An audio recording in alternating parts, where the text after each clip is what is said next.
Buenos días con todos. Yo voy a estar facilitando la reunión del día de hoy.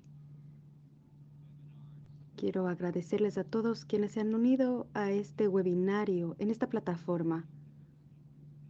Sabemos que hay interpretación disponible al francés y al español. Para acceder a la interpretación, en la parte superior de su pantalla van a ver un botón que se llama Cudo. Ahí le pueden dar clic y van a encontrar los canales de interpretación si los necesitan. Si necesitan escuchar la versión en español o en francés, adelante. También hay una función técnica y vamos a tener una sesión de preguntas y respuestas al final. Entonces yo les recomiendo que si tienen preguntas o comentarios, por favor, nos los hagan llegar en la función del chat. Son las 8:02 de la mañana, Shuli. Entonces, Shuli, te invito a que empieces la reunión. Bienvenidos todos. Gracias, Ariane. Bienvenidos a todos y todas. Es muy bueno ver que hay tantas personas conectadas y veo que más personas se están uniendo. Mi nombre es Julie Shodas y yo soy la vicepresidenta de el Centro de Investigación para el Desarrollo Internacional de Canadá. Yo estoy conectada desde la oficina del IDRC en Canadá y esto queda ubicado en el territorio Algonquin no cedido. Hay gente que se une de diferentes lugares y yo quisiera invitarles a que piensen desde dónde se están conectando. ¿Cuáles son estas tierras tradicionales? Nosotros tenemos este foro para la financiación y eso es muy importante. Cuando llegó la pandemia, los países tenían poco espacio para utilizar sus presupuestos y las economías se vieron afectadas. Hubo un aumento de los intereses y obtener más capital se hizo más complicado. La guerra en Ucrania tuvo impactos también como el aumento de los costos y está agravando estos desafíos.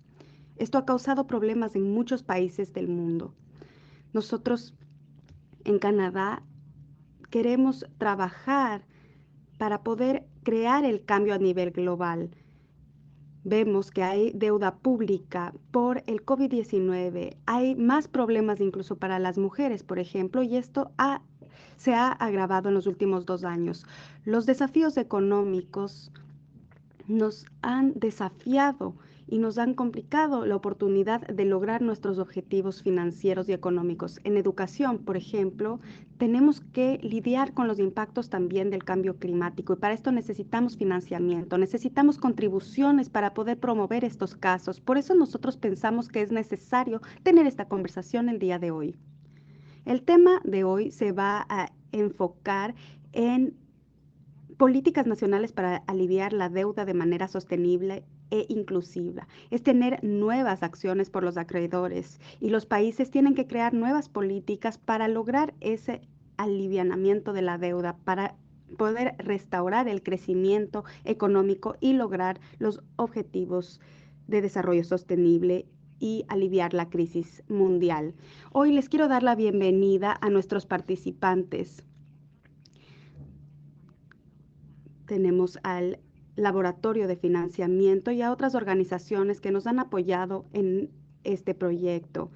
Todas estas se enfocan en los desafíos a los que nos enfrentamos y vemos que crean nuevas maneras de lidiar y abordar estos problemas. También agradezco al gobierno canadiense por apoyar este evento. Ahora quisiera presentarles al honorable Bob Rae, embajador y representante permanente de Canadá ante las Naciones Unidas. Él siempre ha luchado por la justicia social en Canadá e internacionalmente.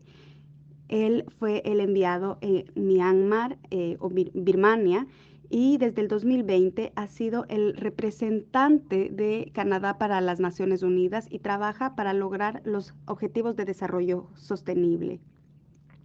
Él estuvo en la quinta conferencia de los países menos desarrollados y empezó un comité para la negociación junto con la señora Roba Fátima de Bangladesh. Señor Rae, muchas gracias por apoyarnos en este proyecto y queremos escuchar su perspectiva desde la sede de las Naciones Unidas con respecto a lo que se debe hacer para lidiar con estas incertidumbres continuas.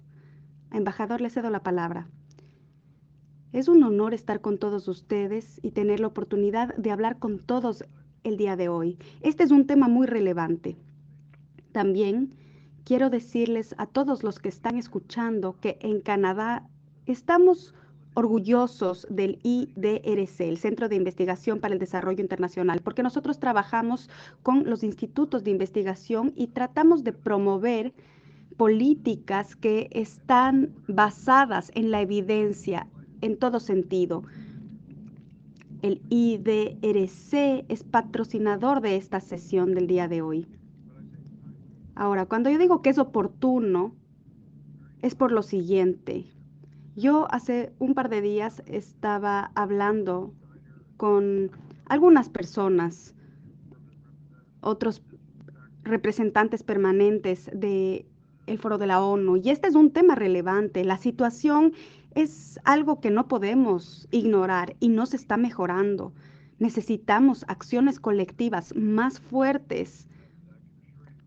Yo les quiero asegurar que esta situación es el centro de nuestro trabajo en las Naciones Unidas, también en Canadá y en algunas organizaciones de Naciones Unidas.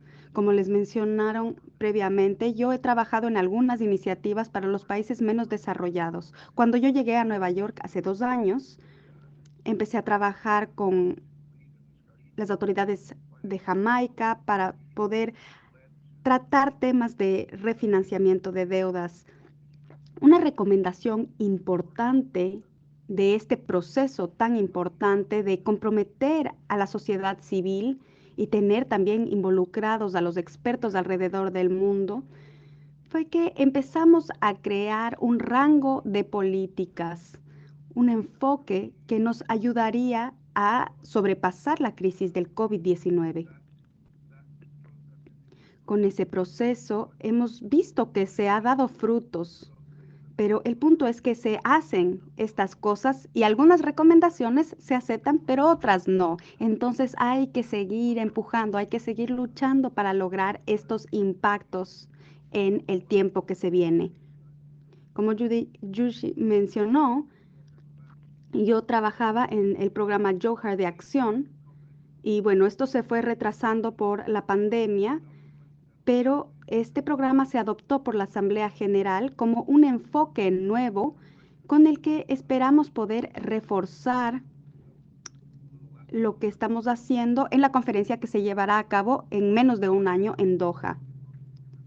Ahora, tenemos algunos enfoques que estamos emprendiendo y los queremos seguir impulsando. No podemos empezar esperar hasta marzo para ver qué se necesita. Obviamente, este documento no es vinculante, pero habla del desarrollo y ha tenido muchos aportes de países menos desarrollados. Lo que esperamos poder hacer tiene que ver con algunas de las cosas que se van a mencionar el día de hoy. Esto va a empezar a pasar más rápido. Y una observación general que yo quisiera hacer ahora es que, bueno, en la política, cuando yo estuve en la política hace mucho tiempo en Canadá, hay tiempos diferentes entre lo que ocurre a nivel doméstico o nacional y lo que pasa a nivel internacional. Hay constantemente la necesidad de reconocer que el marco de tiempo en el que se toman decisiones es más lento que la realidad a la que nos enfrentamos. Y esto es 100% verdad del día de hoy. Cuando tenemos esta conversación, si lo hubiéramos tenido hace 6 meses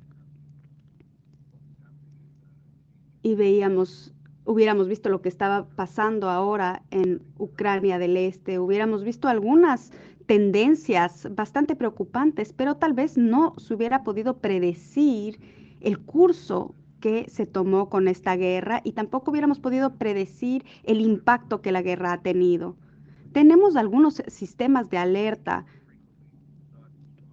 pero estos sistemas a veces no son lo suficientemente fuertes como para poder tomar acciones en tiempo real para abordar una situación a la que nos enfrentamos. Hoy, si es que hablamos en términos generales, nos enfrentamos a 4 choques. El subyacente del sistema es el siguiente: es la inequidad y la inigualdad o desigualdad. Vemos que el ritmo del cambio tecnológico es más rápido de lo que algunos países pueden aprovechar, pero esto ha hecho que otros países se queden aún más atrás. Esto es algo que se está discutiendo, se está abordando en el programa de Doha. Esa situación es un ejemplo concreto de lo que está ocurriendo. El segundo choque es el cambio climático. Este es muy importante. Es continuo, no para. Mientras hablamos aquí el día de hoy en India, Pakistán y hacia el sur están en temperaturas de 40 grados y en algunas ocasiones llegan a 50 grados. Y esto parece increíble. Esto tiene reacciones adversas a nivel físico. No sabemos exactamente cómo va a ser el verano que se avecina. Podría pasar algunos desastres incluso. Ahora, en los países de ingreso alto, tenemos también que pensar en esto, porque a veces pensamos acerca del cambio climático y pensamos en los objetivos que tenemos a mediano y corto plazo, pero hay que darse cuenta que hoy estamos viendo el cambio climático y tiene impactos en la economía. Esto está creando incertidumbre. Las estaciones se ven alteradas. Esto afecta a muchos países y la situación financiera evidentemente se ve también afectada. El tercer choque es la pandemia. La pandemia igual ha sido desigual en cuanto a su impacto. Las respuestas han sido desiguales. Yo creo que cuando los historiadores futuros vean lo que ocurrió, van a darse cuenta de la respuesta tan desigual que han tenido los países con respecto al COVID. Algunos países han sido poco efectivos para poner políticas en tiempo real. Si bien la vacuna ya está disponible para más personas en el mundo, cuando conocemos del virus, sabemos que este va a cambiar y yo creo que nadie va a querer creer, pero hace 3 años en Shanghai, la capital financiera de China, perdón, que está creciendo y se está transformando y en la economía global, ellos hablaban del impacto, vieron el impacto, sintieron el impacto de este virus, de esta pandemia. Entonces tenemos que ver y entender que todavía no se ha acabado el COVID. Yo, como servidor público, no sé si podemos hablar a nivel mundial de que estamos ya en un tiempo post pandemia, que es lo que yo escuchaba ayer en los Estados Unidos. No estoy seguro ni siquiera si es el caso en Estados Unidos, pero tenemos que pensar a nivel global. Esto es algo que nos empuja a pensar en términos más amplios. Ahora, el cuarto choque es Ucrania. Esto ha sido una guerra devastadora. Ha tenido un impacto dramático a nivel económico en la esfera global. Estamos interconectados. Vemos las cadenas de suministro que se ven afectadas y estas cadenas obviamente tienen un efecto en el abastecimiento de los países y eso obviamente tenemos que conocerlo. Y también va a haber algunos efectos políticos en algunos países y esto va a ser también un impacto bastante serio. Hoy vemos estas consecuencias devastadoras y necesitamos tener una respuesta colectiva más fuerte. Vamos a ver también una crisis de liquidez, vamos a ver deudas impagadas o incumplimientos de deudas y van a haber más tensiones o se van a agravar tensiones que ya están ahí. Hay estas fuerzas disruptivas que yo estoy describiendo y la razón por la que las Naciones Unidas están involucradas en estos temas es porque no nos podemos simplemente ir, pero tampoco podemos dejar todos estos temas a los bancos, al sistema global financiero. Tiene que haber una dirección política y esto involucra a las Naciones Unidas y me parece que esto es algo importante y relevante. Yo me siento bien acerca de esto y creo que muchas personas que colaboran con la ONU sienten lo mismo. Necesitamos más transparencia, saber quién le debe qué a quién y cómo vamos a lidiar con esto. Y también necesitamos incluir a los acreedores privados en estas deliberaciones. Los acreedores públicos del Grupo de París no han logrado satisfacer los niveles de demanda. Entonces, quienes buscan préstamos, países como China, perdón, han tenido que ir a países como China y a otros acreedores privados. Y entonces la transparencia de estas transacciones no es lo suficientemente buena. Ahora, también tenemos un marco común. Este marco común necesita transparencia tanto de los acreedores como de los prestamistas. Y esto tiene que estar dentro del marco. Muchas veces las personas sienten que estas ideas se enfocan en la corrupción, en la transparencia y que estos conceptos se están volviendo armas por parte de los países más desarrollados. Y yo creo que tenemos que evitar esto y también hay que reconocer que estas son bienes globales. La corrupción es algo malo por donde se lo vea y hay que reconocerlo. Y las personas que están recibiendo el dinero tienen este cruce con quienes están dando el dinero.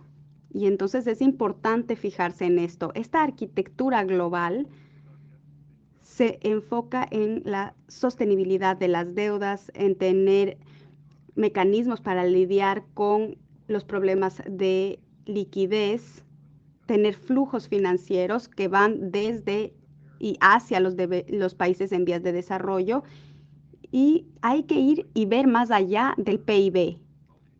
Yo siempre apoyo y ver y analizar el índice de vulnerabilidad. Esto nos muestra en tiempo real qué se necesita, más cuando estamos hablando de países en vías de desarrollo.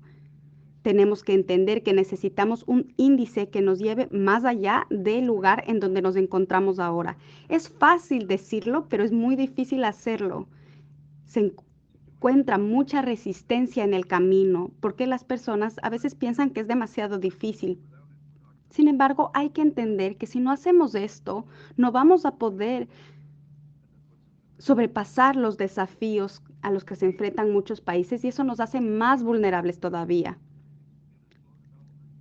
Hay un desarrollo más lento.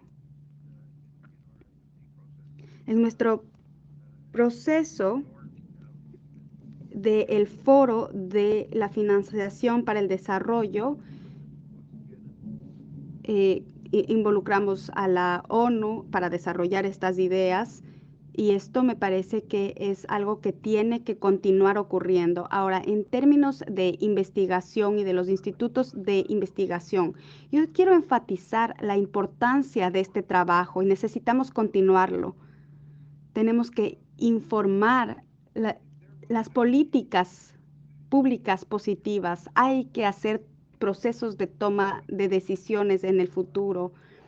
Tenemos que hablar de qué tipo de políticas podemos utilizar para aliviar la deuda, cómo podemos modificar los intereses y cómo se puede reestructurar la deuda. Cada reestructuración de deuda que se ha llevado a cabo en los últimos 50 años involucra la reducción de los niveles de deuda. Y sabemos que esto va a ser necesario, todos sabemos que es necesario, viendo simplemente la situación. En nuestra conversación de hace 2 noches que les mencionaba, la ONU está estableciendo un grupo de respuestas en caso de emergencias para poder analizar la interconectividad que hay, por ejemplo, en el impacto en las cadenas de suministro de alimento por Ucrania, en la liquidez, entre otras cosas. Hay algunos países que han descrito esto como un problema real, una crisis seria. Y la cuestión es que si las cosas empeoran en vez de mejorar, todos vamos a unirnos a ese grupo. Y entonces hay que entender cuál es el impacto potencial de estos eventos. En mi experiencia, de lo que he visto en Canadá y en el mundo, podemos pasar de ser héroes a no ser nada muy rápido. Y muchas cosas que están pasando nos hacen subestimar la seriedad de los problemas y eso hace que puedan haber consecuencias más severas. Tenemos que lidiar con la crisis. Todavía no hemos creado estructuras permanentes que nos permitan tener una respuesta profunda a esta crisis. Yo he visto algunas declaraciones de algunos gobiernos, unos de ellos claves,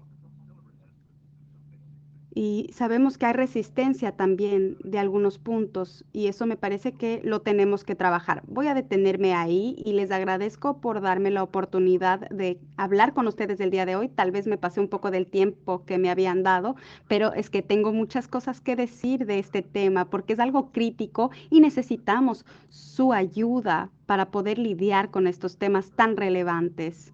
Necesitamos su participación para poder encontrar una respuesta efectiva a algo que es un problema global muy serio. Muchas gracias. Ray, I really appreciate that, and whatever time you can give us is. Muchas gracias, embajador Rey. Le agradecemos por su tiempo, es fantástico. Siempre nos da tanta energía escuchar su trabajo en la ONU y todo el liderazgo que usted invita a la mesa con usted para estas deliberaciones. Y le agradecí mucho por hablar de estos 4 choques que en verdad hemos visto mucho nosotros en cuanto a la desigualdad, el cambio climático, la pandemia de COVID y el hecho de que todos estamos tan conectados como también la crisis en Ucrania. Usted explicó muy bien lo que está en riesgo en cuanto a los desafíos y lo que eso va a significar para la financiación y para la gestión de la deuda. Así que muchas gracias por comenzar esta conversación y le cedo la palabra a Arián para que comencemos con la siguiente parte de la deliberación. Muchas gracias y voy a silenciar mi micrófono ahora. Muy bien, gracias. Yuri, ¿me escucha bien? Muchas gracias, embajador. Esta fue una presentación fantástica y creo que lo que vamos a escuchar ahora será exactamente esa investigación que usted mencionó. Tenemos un grupo de investigadores en este panel y ellos van a presentar lo que está funcionando actualmente, cómo es que deberían ser esas políticas nacionales para ayudar a aliviar la deuda en 12 países de bajos ingresos. Esta investigación se está realizando por 2 redes. La primera es Red Sur de Latinoamérica y el segundo centro es de investigación para el estudio de la economía. Y esa investigación, pues me gustaría decirles a todos aquí que esa investigación es bastante nueva. Es muy difícil porque Esta situación está cambiando constantemente y eso hace que sea de suma significancia. Y por eso es que esta me pareció una oportunidad maravillosa para atraer a varios de estos investigadores a esta mesa redonda. De esta manera podremos aprender más sobre su trabajo y hacer más conexiones. Vamos a comenzar con Ramiro Albrio, que representa a Red Sur. Él está en el Centro de Estudios de Estado y Sociedad en Argentina y él va a comenzar describiendo el contexto de la deuda en Latinoamérica. Después vamos a seguir con los representantes de África y el Medio Oriente. Así que el propósito de esta primera ronda es describir el contexto regional y nacional y después tendremos una segunda ronda. Y yo sé que no dejamos mucho tiempo en el orden del día, así que les pido por favor que sean breves. En la segunda ronda les voy a pedir que presenten las soluciones que han visto en su investigación. Ramiro, adelante. Y como dije, bueno, no tenemos mucho tiempo, así que le pido por favor que en esta primera ronda sea breve. Gracias, Ramiro. Gracias, Adrián. Gracias al IDRC por su apoyo para entender nuestras dificultades con la deuda. Y me gustaron mucho los comentarios del embajador RAE. Le iba a decir que esto tiene mucho que ver con el tango, ¿no? Los deudores. Necesitamos muchas entidades aquí para poder bailar un tango. Necesitamos también a la ONU y tenemos que llevar a cabo estas conversaciones. Así que ahora voy a hablar un poco sobre nuestra deuda y voy a comenzar con la historia de la deuda pública en Latinoamérica en el siglo XXI. Es como una curva que tiene una forma de U. Nosotros comenzamos con la crisis al comienzo del siglo, vimos el impacto de la crisis en Argentina, Brasil, en otras naciones. Y después del 2003 al 2010 aproximadamente tuvimos un periodo especial de deuda con acción y no teníamos estrategias para gestionar la deuda. Tratamos de alejarnos de la deuda de divisa fuerte, tratamos de profundizar más en nuestros mercados de bonos públicos, así que teníamos menos deuda pública y menos riesgo con la deuda. Pero después comenzamos un periodo global nuevo de efectivo fácil. Así que vimos un aumento en acreedores financieros. Nuestra región, Latinoamérica, comenzó un periodo nuevo. En este periodo se comenzaron a endeudar de manera rápida, particularmente en el mercado de las obligaciones. Esto fue en este siglo. Y después, bueno, llegó la pandemia. Y si miran los datos de la deuda pública, van a ver que el año donde acumulamos más obligaciones, bueno, eso fue solamente en un año. La deuda pública creció del 60 al 70% y eso fue solamente en un año y fue enorme para Latinoamérica. Y después comenzó la guerra en Ucrania y vemos las repercusiones de todo eso. En este caso, claro que vemos que los precios de los bienes comunes aumentan, de los productos básicos, y vemos que se va acelerando la política monetaria de Estados Unidos. En Latinoamérica, la peor noticia que nos puede llegar es la de las tasas de interés de Estados Unidos. Eso comenzó al final de la década de los 80 y el comienzo de los 90, así que ahí comenzó nuestra crisis de deuda. Y creo que estamos entrando en una dinámica como esta de nuevo. No voy a decir que la historia se va a repetir porque eso no sucede, pero a veces puede rimar. Así que creo que estamos entrando a una situación como esta. Ramiro, sí. ¿Lo puedo detener por un segundo? Creo que alguien está compartiendo la pantalla, así que le voy a pedir a esa persona que deje de compartir la pantalla y que por favor a todos los participantes que mantengan sus micrófonos apagados. Adelante, Ramiro. Sí, bueno, si pasamos a los países de ingresos bajos y medianos como Bolivia, El Salvador, Honduras, Nicaragua, nuestra región, vemos esta misma curva con forma de U para la deuda pública, pero también vemos que dependen más de la deuda externa. Y esto ha sido porque no han podido utilizar el dólar en sus economías. Y vemos que mucha de esta deuda es de plazo mediano o plazo largo, pero en Nicaragua, por ejemplo, vemos que casi el 100% de la deuda pública está en moneda extranjera. Así que este también es el caso en Bolivia. Y ahí vemos que hay un riesgo específico en países de ingresos bajos y medianos en cuanto a la conexión a otros mercados, particularmente los mercados de obligaciones y acreedores como China.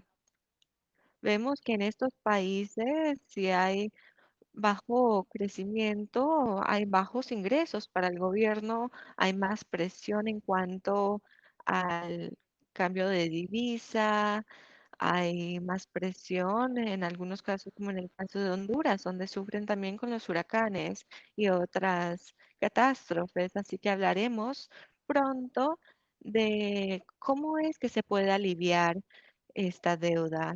En Argentina ya llevamos años hablando sobre esto, pero creo que en países con ingresos medianos comenzaremos a ver este tipo de deliberación entre los deudores y los acreedores. Veremos un cambio entre la financiación, el desarrollo, la incertidumbre y la sostenibilidad de las cuentas públicas. Vamos a ver esto. En nuestra historia, cuando hemos tenido que consolidar las cuentas fiscales, nosotros dejamos de invertir, por ejemplo, en la educación y en otras cuentas públicas. Así que, pues si vamos a entrar a este tipo de etapa donde vemos muchos problemas y necesitamos ayuda, vamos a necesitar apoyo de la comunidad internacional. Bueno, muchas gracias, Ramiro. Y es bueno tener esa investigación a nivel nacional para entender esta dinámica. Y ese comentario de que se necesitan tres para bailar el tango es un comentario muy argentino, es un nuevo tipo de tango, pero sí, es muy importante realizar este tipo de trabajo. Ahora pasamos al siguiente ponente que nos dará un resumen de la situación en África. El profesor Alemayu es uno de los cofundadores del Centro de Economía, así que es un gran honor de que esté liderando este tipo de trabajo y estaremos contentos de escucharlo. Gracias, Adrián. Un saludo de Beirut, Lebanón. Espero que la electricidad o la luz no se vaya por la crisis que tenemos aquí. A mí me gustaría continuar con esta conversación en base a lo que han dicho el embajador Ray y Ramiro. Me gustaría pensar en lo siguiente. ¿En qué medida se podrá utilizar esta extensión del desarrollo internacional o de la oportunidad fiscal? Y bueno, me gustaría agradecerle al Centro de Investigación para el Desarrollo Internacional por apoyarnos aquí en esta crisis actual. ¿Cuáles son los programas de ajuste y reforma en cuanto a la renegociación de la deuda que puedan encajar con las circunstancias de esta época actual, la cual es muy distinta a los años anteriores donde tuvimos la reducción de la deuda, como por ejemplo en la década de los 90? Nosotros hemos visto anteriormente la reducción de la deuda en el Medio Oriente también. Ahora me gustaría compartir mi pantalla. Vamos a ver.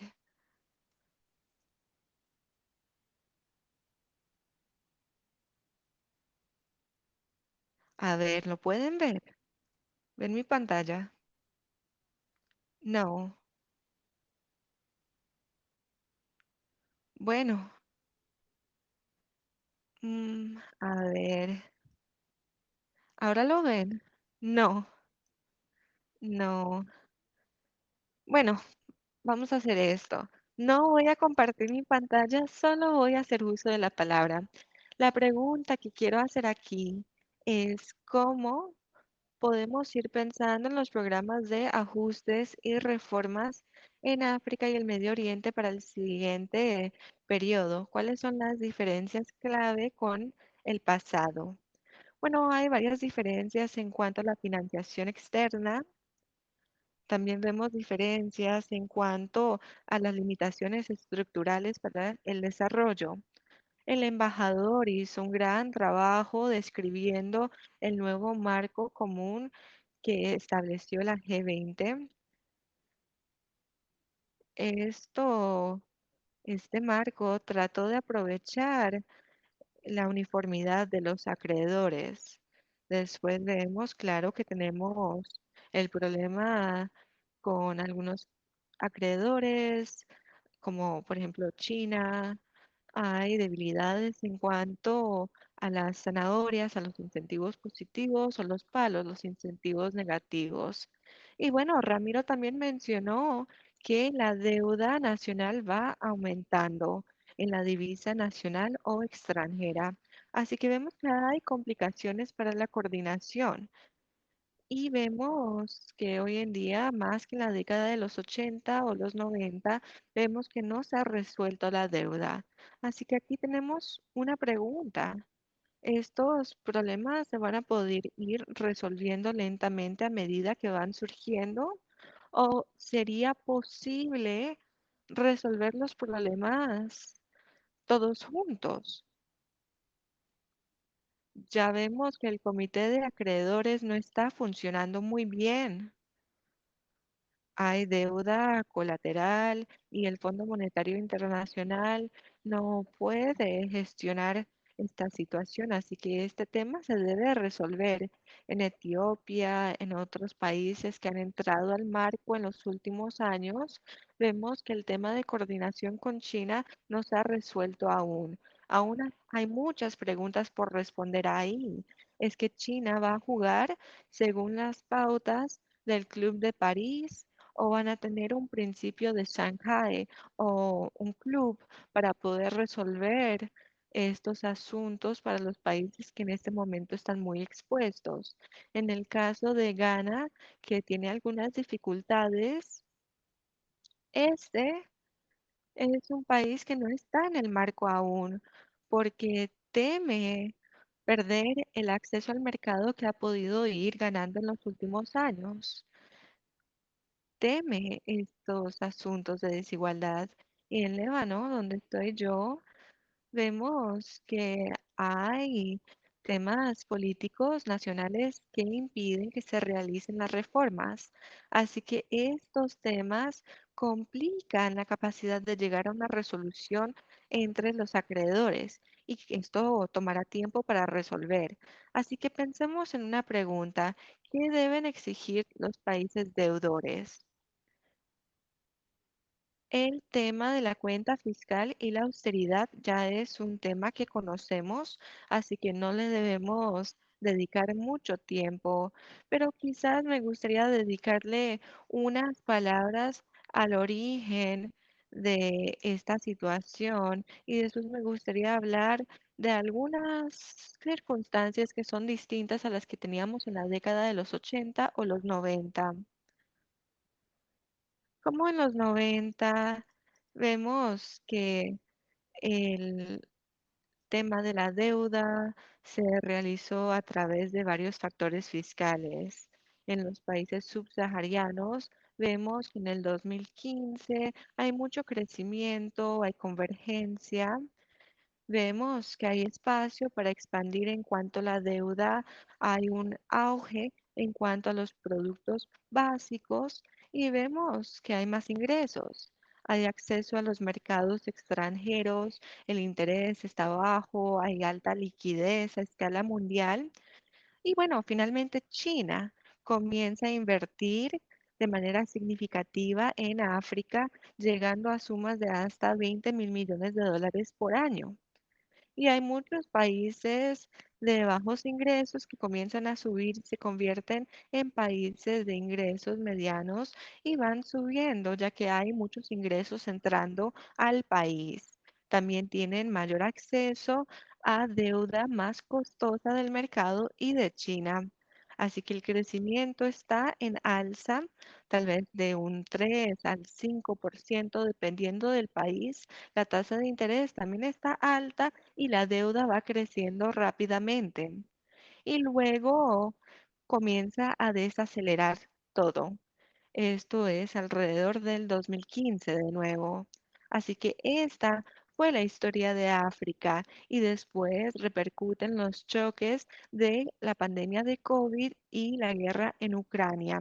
Y acá es donde ya hemos llegado a una situación donde 2/3 del continente tienen estas dificultades con la deuda. Hay muchos países como Etiopía, Zambia, Chad y otros que comienzan a tener mayores problemas. La historia de llegar a esta situación difícil es un poco distinta. En el este de África también tienen un acceso fácil al mercado, pero después del 2011, de la primavera árabe, vemos que hay una necesidad de invertir más en servicios públicos y esto conlleva a mayores deudas. Así que el crecimiento es lento y la deuda aumenta rápidamente y esto conlleva la crisis de la deuda en Líbano, en Tunisia. Vemos que hay complicaciones. Esto también se ve en Egipto, en Marruecos potencialmente. Y ahora vemos que hay otros factores políticos y diría que vemos más en el que ahora que en el 80 o en el 90, particularmente en África subsahariana. La sociedad civil ahora alza más la voz y podría actuar de manera más violenta en cuanto a las medidas de austeridad, particularmente donde vemos bajos niveles de confianza en en el gobierno. El problema fiscal tradicional de tratar de reducir todo esto a medidas de austeridad podría ser muy costoso en materia política. Hemos visto situaciones donde el ejército toma poder, así que en cuanto a la estabilidad, debemos poder tomar mayores esfuerzos para superar el problema y para mantener algo de crecimiento. Esto es muy importante a escala mundial. Just also to say that on the political. En el lado político hay que tener en cuenta que muchos países de ingreso bajo están también cerca a ser estados fallidos. Entonces el gobierno está tratando de crear políticas para no convertirse en estados fallidos o parias.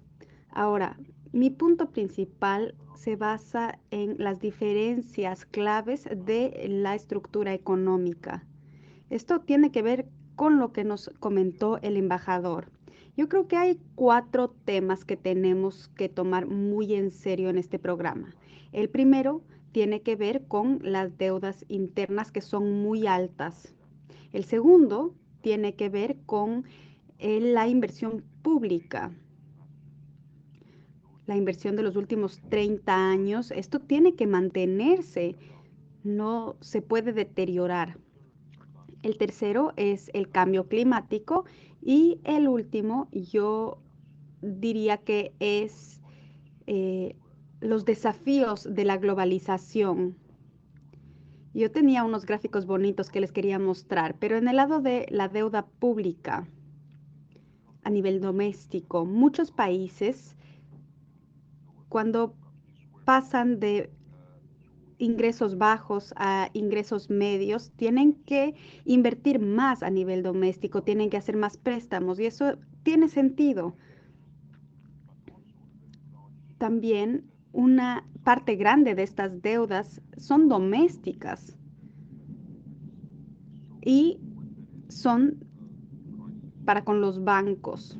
Entonces, cuando hay una crisis de deuda, también hay una crisis de los bancos domésticos y estos crisis son crisis de segunda generación. De repente, podemos tener un quiebre del capital. Entonces, esto depende de de la credibilidad de las políticas, por ejemplo. En muchos países podemos tener contención y pues mucho se enfoca en las expectativas. Y esto es algo muy difícil de resolver, en específico en el Líbano. Tenemos créditos, pero también hay acreedores domésticos. En Líbano son las élites y son las élites que no quieren reformar el sistema bancario. Hay muchos países en el Medio Oriente y en África también, Ghana, Sierra León, Burundi, Gambia, Zambia, Angola, que tienen una situación similar. Es esta segunda generación de la crisis. Y con esto tenemos que analizar cómo se conforman estos programas. El segundo problema tiene que ver con la protección de los bienes económicos. Cuando hay una crisis, por ejemplo, se trata de hacer sustitución de las importaciones, ser más competitivo. Y no siempre se puede producir, no siempre se puede sobrevivir a los programas de reajuste. Sin embargo, hay muchos bienes públicos, infraestructura, y esto compra deuda. Y esto ha ocurrido en las últimas 3 décadas. Y no mantener esto sería desastroso. Pero mantenerlos también requiere de liquidez. Entonces tenemos que pensar mucho acerca de nuevo dinero y cómo mantener un espacio y gestionarlo de forma efectiva. ¿Cómo se gestiona mejor la infraestructura pública? Esto es algo necesario de resolver en estos programas. El tercero que les mencionaba es el clima y el financiamiento. Cómo se financia la acción climática, las adaptaciones. Aquí hay varios puntos interesantes desde el lado de las finanzas y de los programas financieros. Aquí no estamos hablando solo de miles de millones, sino de billones. Estos programas cuestan muchísimo dinero. El otro punto importante que cabe mencionar es que estas son inversiones que tienen tasas altas de retorno o de rédito. Por ejemplo, cuando reemplazamos el gas con energía solar.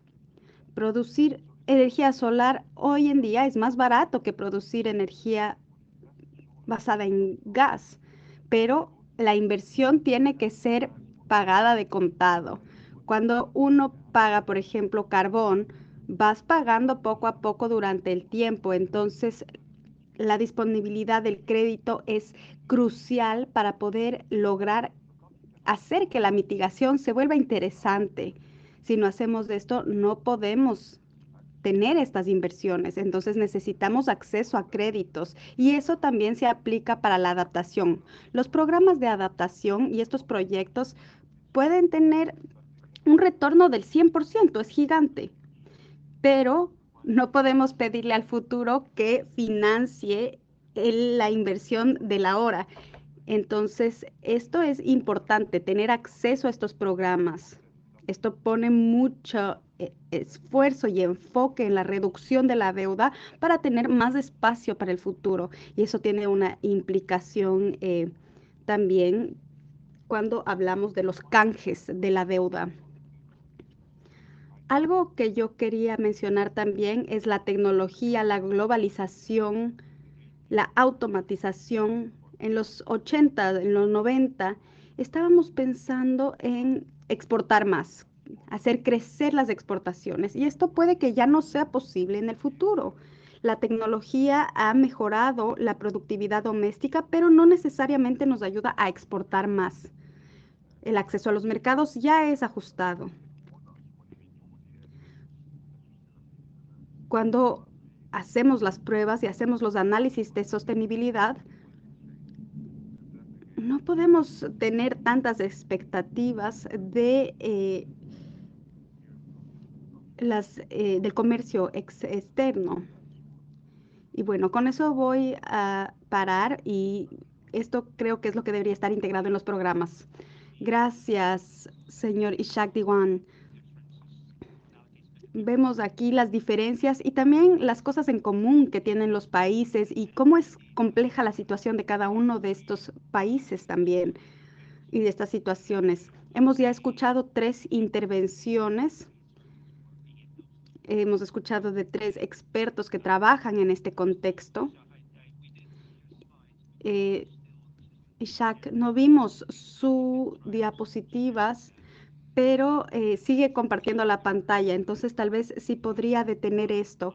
Ahora, la siguiente presentadora es Ma Amara Ekureche, ella es de Nigeria y nos va a dar una perspectiva de cómo es la deuda en Nigeria.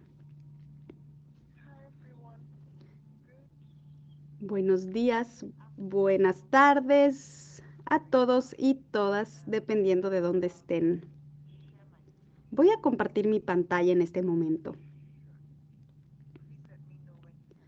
Por favor, avísenme si es que pueden ver las diapositivas. ¿La ven? Sí, me parece que la veo ahora. Ah, usted tuvo más suerte, es más hábil. Creo en realidad que es el sistema, pero adelante. Gracias, Ma.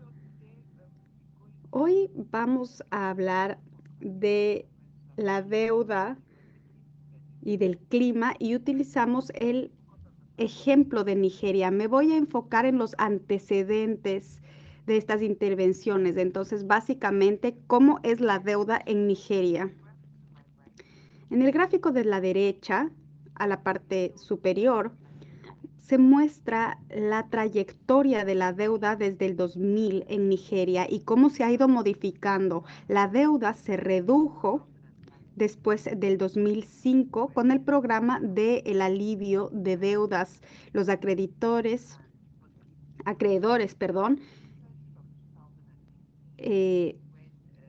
lograron una reestructuración, pero vemos también cambios más drásticos a partir del 2015 que tienen que ver con la crisis de los commodities y estas reestructuraciones. En el gráfico también vemos la deuda del PIB. Desde el 2004 vemos esta reducción del 17%, pero cómo se vuelve a aumentar en 19% hasta el 2019.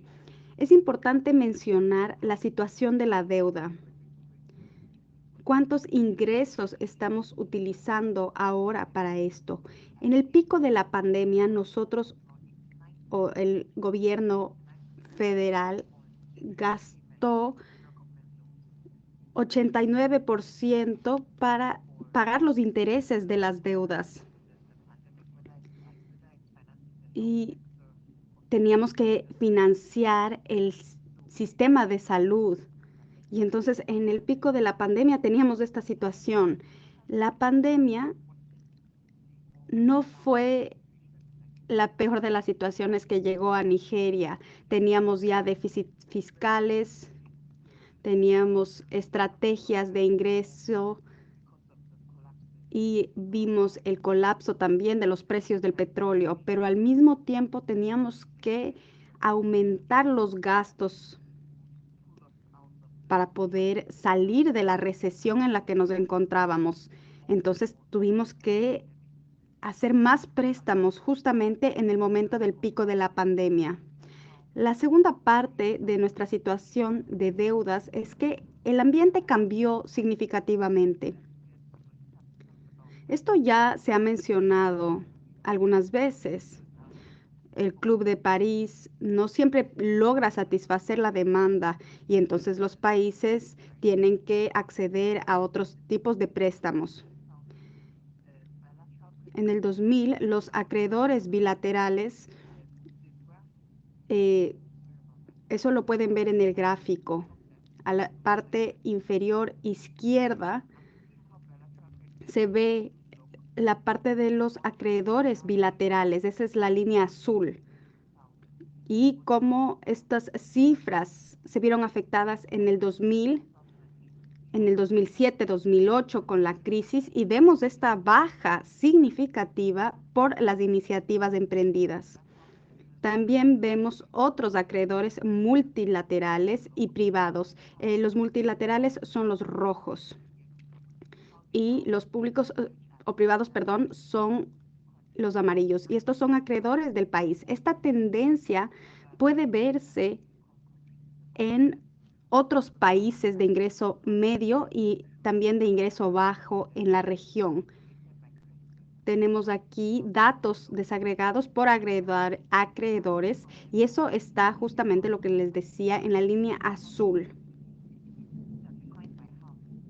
Esto se ha reducido a la mitad y las deudas multilaterales y deudas privadas han aumentado, por otro lado, significativamente.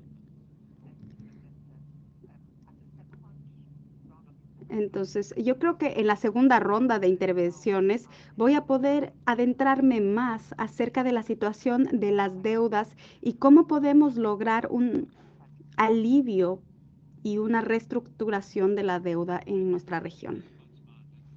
Gracias, Ma. Esa ha sido una perspectiva muy interesante con respecto a lo que ocurre en Nigeria. Y ahora quisiera poner esto un poco en contexto porque después vamos a pasar a las soluciones, que es en lo que está trabajando el equipo. Ahora, en este momento quisiera motivarles a todos para que nos envíen comentarios o preguntas en el chat. Ahora, en la lista tengo como siguiente orador a Paul. Paul, no te veo. Sí, estoy aquí. Paul Lacuma es investigador del Centro de Investigación de Política Económica en Uganda y él nos va a dar una perspectiva de lo que está pasando en este país. Gracias, Paul. Mi presentación oral es bastante similar a las que hemos escuchado hasta este momento, incluyendo a las palabras que nos compartió el señor embajador. La única diferencia que yo noto es el lado de la distribución de los impactos de la deuda. Tenemos un impacto desigual en otros grupos, por ejemplo, en las mujeres o los más jóvenes. Y aquí lo que vemos es cómo la deuda puede impedir el desarrollo. Ahora, si es que vemos el contexto de Uganda, la pandemia del COVID-19 nos ha creado necesidades financieras adicionales. Esto ha tenido obviamente consecuencias económicas. Uganda necesitó como 6.000 millones de dólares entre 2021 y 2022 para poder responder a la crisis. Ahora estamos a lo que va del año hasta 2.000 millones de dólares americanos. Algunos de los indicadores en los que nos enfocamos se espera que crezcan en el futuro cercano. Y esto tiene un impacto también en el PIB de nuestro país. Lo que vemos aquí es la dinámica de las deudas. Esta dinámica muestra una depreciación con respecto al dólar. Tenemos también una inflación en Estados Unidos que nos afecta. Esto se ha visto como tendencia durante los últimos 40 años. Tenemos más gastos, tenemos que pagar más. Tenemos un rédito de hasta el 20% por la deuda y es el 51% de estos ingresos y este déficit. Tenemos este crecimiento que se ha reducido al 6% en promedio en las últimas 2 décadas. Y tenemos el cambio de los ratios. Ahora, durante la pandemia del COVID, la inflación sorprendentemente se mantuvo baja. Tenemos también algunos problemas de gobernanza débil. Eso fue algo que abordó el señor embajador. Tenemos problemas de transparencia y de rendición de cuentas, más cuando se trata de temas de gastos públicos. Tenemos una movilización de los réditos. Hoy en día esta es del 12% y países que tienen tendencias similares de desarrollo, que es más o menos del 20%. Esto se debe a las políticas económicas que son bastante grandes en el sector privado. Ahora vamos a hablar de la deuda. La deuda es un rédito del 79% y nos queda solamente 3% de lo que se recolecta domésticamente en impuestos para poder utilizarlo en actividades. El 30% de los servicios de la deuda representan el 70% del PIB y estos gastos de, por ejemplo, educación y salud son solamente del 12%. Tenemos deudas de exportaciones y esto se debe a que hay un desempeño bajo de las exportaciones. Percentage of GDP is at 40%. La deuda externa en comparación con el PIB es del 40%. En cuanto a la deuda en divisa nacional, nosotros vimos que aumentó y es de aproximadamente el 40%. Y cerca del 80% de la deuda es de corto plazo y se espera que ya llegue al momento de cobro en menos de un año.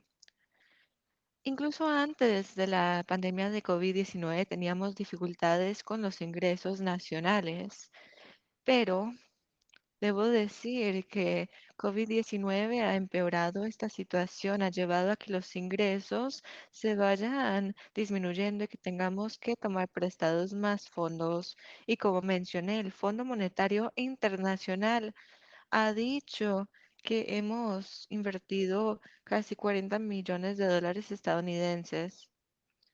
Bueno, aquí, ¿cuáles son las prioridades? Hemos visto tres asuntos clave. El primero es la composición de la deuda de Uganda, que vemos que no tiene muchos acreedores del Club de París. Aquí vemos el surgimiento de China y otros acreedores no tradicionales. Vemos también que vamos tomando prestado de los bancos comerciales con tasas de interés altas del 14% a veces, y esta deuda se vence en menos de un año, como he mencionado. Como mencioné anteriormente, el crédito comercial de los acreedores del Club de No París han ido prestando financiación a Uganda. Nosotros vemos mayor riesgo y vulnerabilidad en nuestra situación. Como mencioné anteriormente, vemos que las tasas de interés van aumentando y actualmente es el 97% de los ingresos. También vemos un riesgo de cambio con la deuda, el riesgo de refinanciamiento específicamente, y el gobierno no tiene la oportunidad de refinanciarlo, así que esto conlleva la suma principal a que se pague en el futuro y esto ya no es sostenible, por decirlo así. Así que vemos aquí el problema con la tasa de interés creciente, ya que tenemos más pasivos, particularmente con las empresas estatales, como también el uso de la deuda como lateral. Vemos problemas con las autoridades, particularmente en el campo de transparencia y la inclusión en temas de deuda. Nosotros reconocemos el impacto de las iniciativas para aliviar la deuda. Hemos visto cómo nos han impactado en el pasado. Vemos que no hemos tenido buenos cimientos macroeconómicos en cara a varias crisis económicas.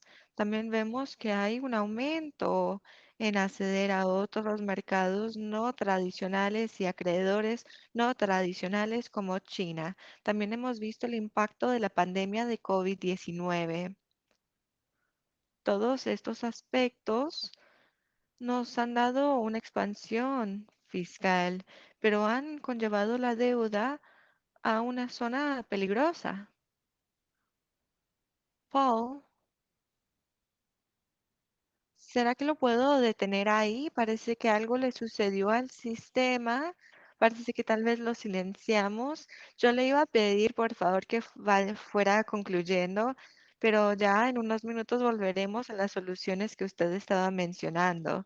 Me gustaría concluir con la primera ronda de intervenciones. Seguiremos con una presentación de Etiopía. El profesor Alemayu Gueda es profesor de economía en la Universidad de Addis Abeba. Profesor Alemayehu, como sabemos, tenemos poco tiempo, así que tal vez podría hacer su intervención de manera breve para que podamos seguir a la siguiente ronda. Gracias. Buenos días, buenas tardes a todos. Seré breve.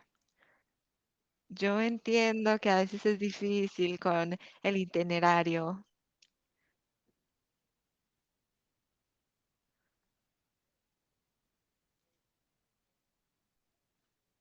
Básicamente, las palabras que compartieron el señor embajador y el director Ishak representan nuestra situación en Etiopía también.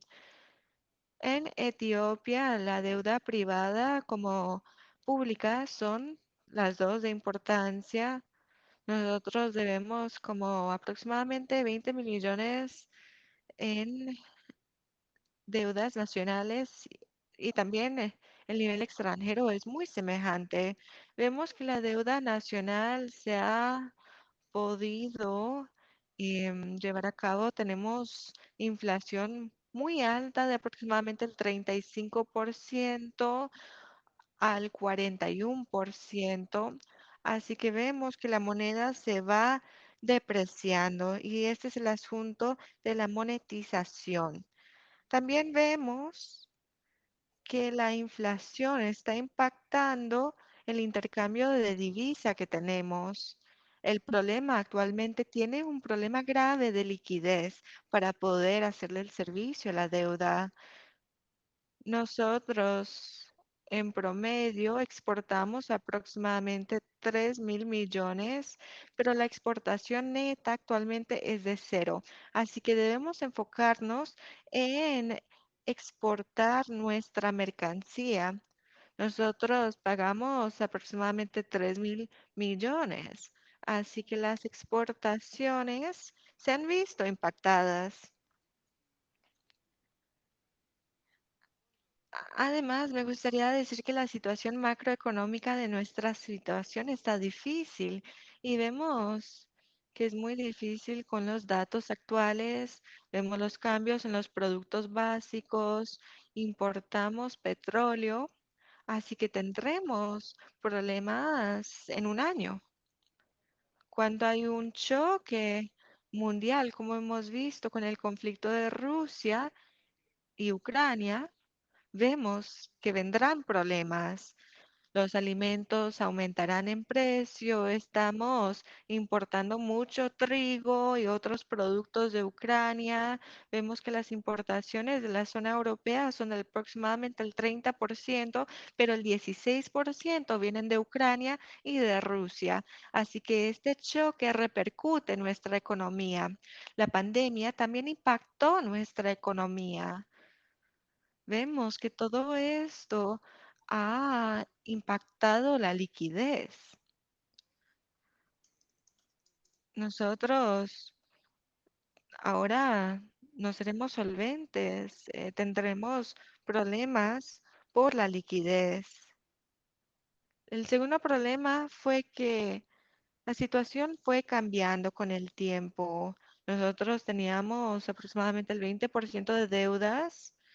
No, disculpen, el 50% con acreedores bilaterales, que esto se debía al Banco Africano y esto estaba por ahí en el 20-30%, pero el resto son bilaterales, tal vez solamente el 3%. Bueno, dependemos mucho de China, por decirlo así. Tenemos también muchas deudas privadas que vienen de Europa y otras zonas. Toda la información que tenemos actualmente, es muy costoso realizar este negocio con China. Tampoco es transparente. No tenemos los términos detallados, así que puede ser costoso. Vemos que el cambio de divisa, la transferencia, todo esto puede ser problemático en conjunto con la vulnerabilidad. El tercer problema que tenemos tiene que ver con la insolvencia a largo plazo. Y aquí vemos tres problemas distintos que van de mediano plazo a largo plazo. Como el resto de África, vemos que el problema en Etiopía suele ser uno de crédito, ya que no nos va muy bien con las exportaciones. El 9% son productos básicos y cuando el mercado tiene estos problemas que repercuten en los productos básicos, nosotros somos vulnerables, así que ese problema es uno constante. Lo segundo es que hay objetivos ambiciosos de crecimiento. Aquí podemos ver que queremos reducir el nivel de pobreza en el país, pero tal vez esto también se ve motivado por la corrupción. En nuestro análisis económico hemos visto que la corrupción tiene un alto efecto en estos asuntos.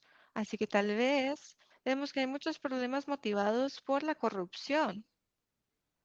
El gobierno quizás se ve impactado y quiere reducir la pobreza en la nación. Y todo esto impactaría la posición económica del país. Esta se puede monetizar a nivel nacional o conlleva al asunto de la deuda. Y todos estos son problemas fundamentales. Y tenemos condiciones asociadas con todo esto. Dependemos mucho de las finanzas. Vemos que hay muchas condiciones que conllevan de los ajustes estructurales del Fondo Monetario Internacional y otros asuntos. Así que estos son los problemas más apremiantes, pero en breve volveré con alguna de las soluciones. Gracias. Muchas gracias, profesor Gueda. Estas descripciones que usted ha proporcionado son muy importantes y detalladas. Vemos aquí muchas de las semejanzas, pero también las diferencias.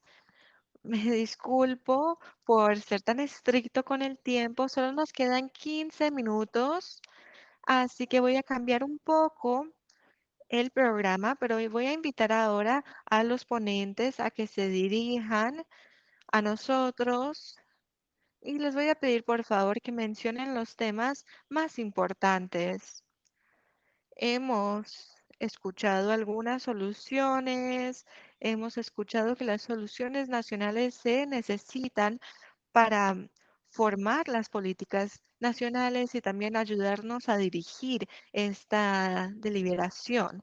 Así que, ¿en qué hay que enfocarnos? Tal vez le pueden comentar brevemente al público cuáles son las dos soluciones principales para abordar esta situación. Voy a comenzar con Ma y le voy a pedir que se enfoque en su trabajo para el cambio climático y los canjes de deuda. Sé que es difícil en solo unos minutos, pero solo nos quedan 15. Gracias. Gracias, Adrián. En el caso de Nigeria nos estamos enfocando en estos canjes de clima. Nosotros somos un país muy vulnerable al cambio climático y tenemos un alto nivel de riesgo en la deuda. Nos hemos bajado en varios, nos hemos basado, mejor dicho, en varios índices. Tenemos el índice de biodiversidad, de deudas externas, de los pagos al servicio de la deuda, etcétera. Así que hemos agrupado a los países. Los hemos dividido en distintas categorías, dependiendo de si son muy vulnerables al clima o no, o si tienen deudas altas o no. Así que tenemos distintos cuadrantes. Aquí vemos que son muy vulnerables al clima y que tienen un alto nivel de deuda. Vemos otra tendencia en Nigeria. Vemos que hay una compensación entre índices altos de deuda y la inversión en la salud, en la educación, en sectores relacionados con la mujer o sectores relacionados con el medio ambiente. Nosotros utilizamos un análisis para determinar si el país está participando en estos canjes de deuda. Ahí vemos qué impacto podría tener. Y nosotros nos basamos en distintos historiales, en precedentes históricos. Nosotros, por ejemplo, para obtener el punto de referencia, preguntamos si tienen deudas con el Club de París o si utilizan acreedores privados o acreedores bilaterales y definimos este espacio. Después vamos un paso más allá. Preguntamos qué pasa si tenemos estas concesiones bilaterales y vimos que el 11,11 millones participaron aquí y nosotros vemos que 734,000 dólares fueron recibidos. Y este es un tema muy importante, debemos notarlo aquí. Vemos que hay mucha variación en el panorama de los acreedores y no todos están dispuestos a deliberar. En este tipo de situación, nosotros veríamos que podríamos ahorrar aproximadamente 300 millones de dólares al año. También tenemos una lista de proyectos que estamos sugiriendo para que podamos llegar a la financiación con estos ahorros. Así que la recomendación clave es que los fondos, bueno, la deuda del desarrollo puede financiar proyectos necesarios, particularmente durante periodos donde vemos que la economía está en baja. Así que muchas gracias y ahora le cedo la palabra al siguiente ponente. Muchas gracias. Fue muy breve y es una contribución de suma importancia a la conversación de hoy. Sin duda volveremos a este tema y estoy seguro que compartiremos más webinarios en cuanto a este mismo tema. Ramiro, ¿podría seguir adelante? Yo sé que el aspecto climático también es importante para su trabajo. ¿Algún comentario? Sí, voy a agregar un poco más a la perspectiva de Ma en cuanto a los canjes de deuda. Me gustaría enfocarme, por ejemplo, en el marco común de G20. Ellos utilizan el análisis de deuda tradicional. Y este análisis será muy bueno para los países de ingresos medio, ingresos altos, pero no es tan bueno para los países de ingresos bajos. En particular, se enfocaban mucho en el riesgo financiero de corto plazo. Esto dominaba el panorama. El único objetivo era crear el espacio fiscal a corto plazo. Yo pienso que debemos alejarnos un poco de esta perspectiva. Debemos reformular el análisis de sostenibilidad en el Banco Mundial, en el Fondo Monetario Internacional y en otras instituciones multilaterales. Debemos incluir este crecimiento y esto es algo que estamos haciendo recientemente, pero en las instituciones mundiales aún estamos mirando este análisis de sostenibilidad de deuda, donde no miramos el contexto local. Y de nuevo, solo nos enfocamos en la en la sustentabilidad financiera a corto plazo. No abordamos la inversión de capital o el desarrollo. Así que debemos rediseñar estas cajas de herramienta porque de nuevo esto va a ayudarnos a formular las políticas nacionales, las condiciones, etcétera. Bueno, muchas gracias, Ramiro. Esto fue de suma importancia. Ishak, le veo moviendo la cabeza, pero le voy a esperar que esperemos un poco más para los otros comentarios. Ahora vamos a pasar con Paul y Alema Yehu en esa orden. Paul, lo silenciamos antes por accidente. Quizás ese problema ya se ha resuelto. Ahora le voy a dar 2 minutos. ¿Nos podría contar, por favor, cuáles son los ámbitos clave en los cuales está trabajando usted para las soluciones? Después pasamos a Alema Yehu y Ishak. Adelante, Paul. Broadly, it's on Bueno, cuando estamos construyendo un marco de sostenibilidad de la deuda, hay que fijarse en el contexto local. Pero en general y principalmente, hay que reforzar los vínculos con la refinanciación. Más que nada, cuando hablamos de la refinanciación de deuda, porque entre más se puede hacer eso, se puede también crear proyectos más productivos. Ahí podemos pasar por problemas de seleccionar los proyectos apropiados. Hay una tendencia en los países en desarrollo que busca ir siempre por los proyectos de infraestructura más grandes. Al menos eso pasa en el corto plazo. Gracias. Gracias. Y gracias también por mencionar este tema de la especificidad cuando hablamos de la sostenibilidad de la deuda.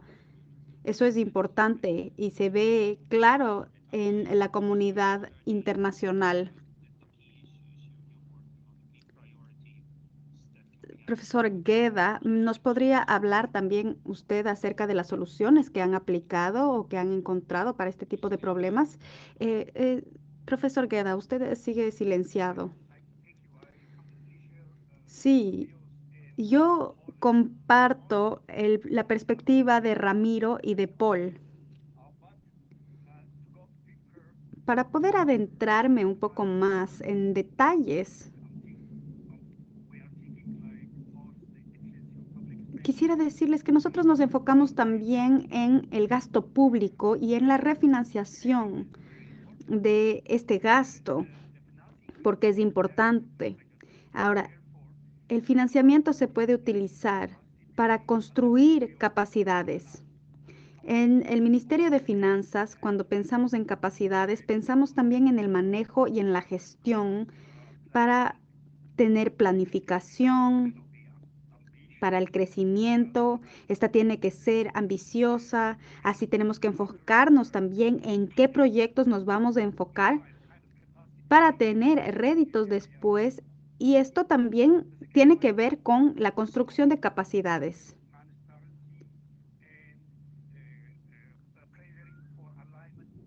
También buscamos tener una alineación de las condiciones. Y esto es parte de la estrategia global de desarrollo. Tenemos que tener las condiciones apropiadas para podernos alinear con las estrategias de crecimiento del país. Si lo vemos en contexto, hay que pensar en qué políticas estamos aplicando. Gracias, gracias por su comentario tan relevante y que encaja perfectamente en lo que estamos conversando en este momento. Es reforzar las capacidades y lograr encajar los proyectos. Tenemos 5 minutos más, entonces quisiera pasarle la palabra a Ishak. Adelante.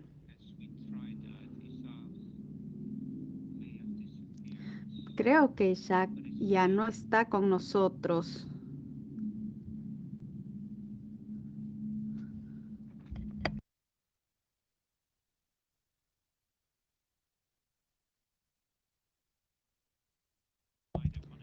Puede ser que haya tenido un corte de electricidad porque Él dijo que está en Líbano y está en el ojo de la tormenta, entonces puede ser que se haya quedado sin electricidad.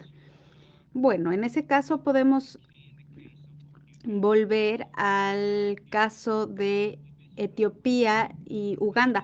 Isaac, veo que has regresado. Nos quedan 4 minutos, entonces quisiera darte a ti la palabra para que hagas tus últimos comentarios para esta sesión. Fue un milagro que me haya podido volver a conectar, pero bueno, yo creo que hay un consenso aquí. La nueva generación de reformas tienen que ir más allá del consenso de Washington, porque normalmente ahí lo que pensábamos era cierra los ojos y confía, pero no. Cuando pensamos en las reformas de segunda generación, que es lo que yo les mencionaba antes, es tener reformas que nos den más en el futuro. Hay que proyectar esto al futuro. Y estas reformas nos tienen que dar más réditos, más beneficios. Estos programas tienen que ser equilibrados. Tienen que estar equilibrados entre la parte fiscal, la austeridad y la gobernanza. Si es que simplemente nos enfocamos en la austeridad, vamos a truncar el crecimiento y esto va a largo plazo ser mucho peor. Eso lo hemos visto en la última década o más todavía. No podemos solamente enfocarnos en la parte estructural si es que no hemos tenido nada de austeridad. Antes tal vez era más fácil conseguir el dinero, pero entonces ahora hay que enfocarnos en la tecnología, en el financiamiento de proyectos. Tenemos que detener los capitales que salen del país también. Y el segundo punto, que es el estructural, es muy, muy relevante. Tenemos que mejorar la eficiencia, tenemos que gestionar mejor la infraestructura, tenemos que invertir en el sector público para que no hayan problemas, por ejemplo, con tecnología. Hay nuevos mecanismos y nuevas herramientas que podemos utilizar para estos cambios estructurales. Ahora, cuando hablamos de la gobernanza, tiene que adaptarse a estas necesidades. Tenemos que tener una rendición de cuentas claras. Necesitamos luchar en contra de la corrupción y todo esto se necesita para que los programas sean más equilibrados, al menos más de lo que hemos visto en el pasado. Yo lo puedo describir como un trilema. Si es que uno de los lados del triángulo no está equilibrado, va a dañar los otros dos. Y entonces esto es necesario y crucial para seguir avanzando. Gracias. Con esto vamos a concluir y veo que tengo algunas personas que quieren tomar la palabra, entonces antes de que todos salgan de la sesión, quisiera agradecerles a todos por haber asistido a este webinario en línea. Yo sé que las agendas de todos son muy ocupados, entonces gracias por haberse dado el tiempo para poder abordar estos temas tan importantes. Nosotros vamos a hacer un seguimiento de esta conversación porque este ha sido un punto de partida muy, muy importante.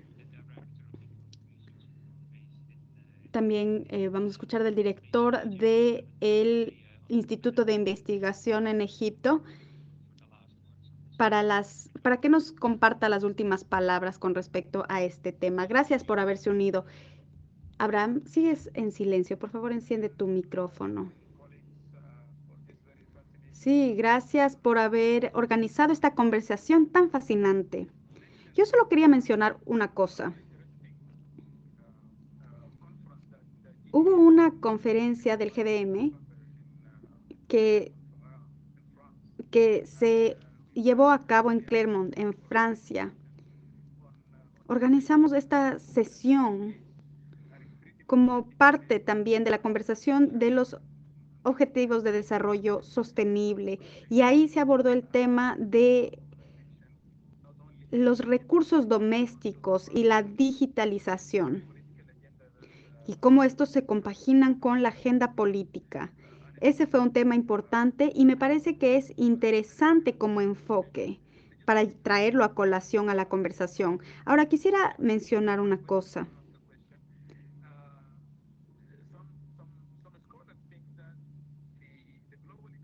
La economía global, algunos expertos piensan que no se va a cerrar, que siempre va a estar abierta a más intercambios,